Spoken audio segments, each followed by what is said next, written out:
Ce recueil tente d'apporter des éléments de réponse à deux questions. Quel est l'apport des textes de Marx et d'Engels à la compréhension que nous pouvons avoir de la Commune de Paris? Quel est l'apport de la Commune de Paris à la compréhension que nous pouvons avoir de la pensée de Marx et d'Engels? C'est pour cela que ce recueil se présente comme un dossier avec des pièces.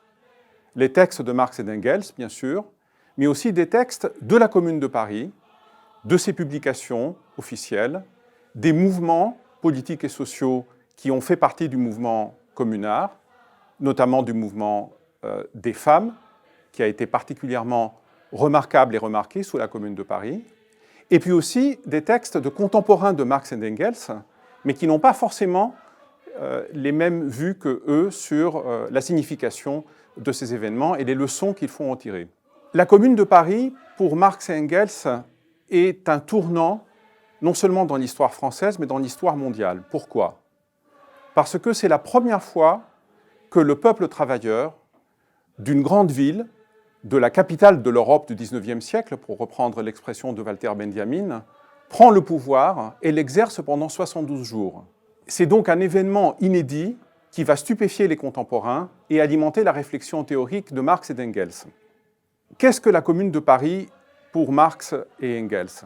C'est, selon une formule qui est passée à la postérité, la forme enfin découverte qui permet l'émancipation du travail, l'autogouvernement des producteurs.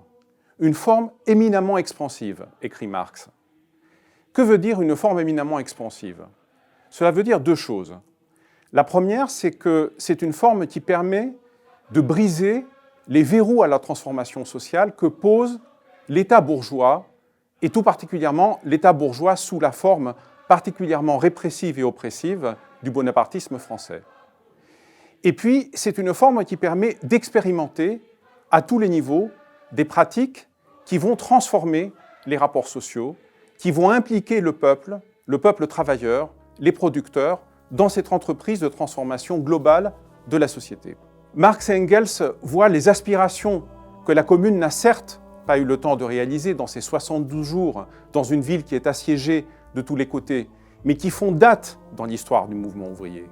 Car, une fois de plus, il faut le souligner, la Commune, ce n'est pas simplement une insurrection ouvrière qui a été noyée dans le sang. Ce n'est pas un énième mouvement social ou une manifestation. C'était une tentative pour poser les jalons d'un ordre social différent. Enfin, la Commune de Paris, pour Marx et Engels, c'est ce qui va stimuler un renouveau de leur réflexion sur l'État.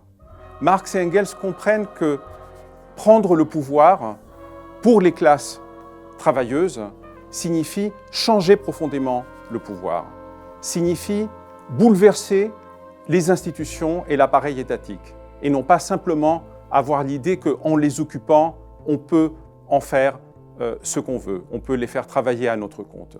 Il s'agit donc de démanteler les appareils répressifs de l'État, de débureaucratiser le fonctionnement de l'État, de mettre les agents de l'État, les fonctionnaires, sous le contrôle permanent de la population.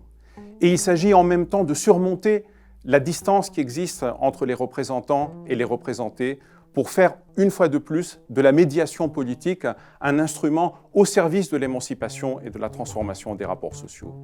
C'est pour cela que les leçons de la Commune peuvent être utiles pour nous aujourd'hui.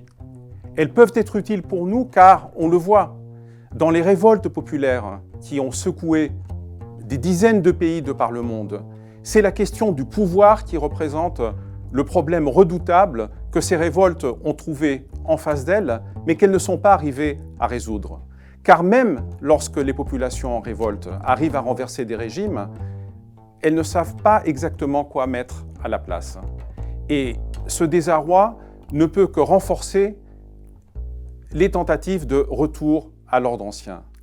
C'est donc en plaçant la question du pouvoir, la question des institutions différentes au service d'un projet émancipateur que la réflexion de Marx et d'Engels sur la Commune de Paris prend sens et qu'elle peut être utile pour les luttes et pour les combats que nous menons aujourd'hui.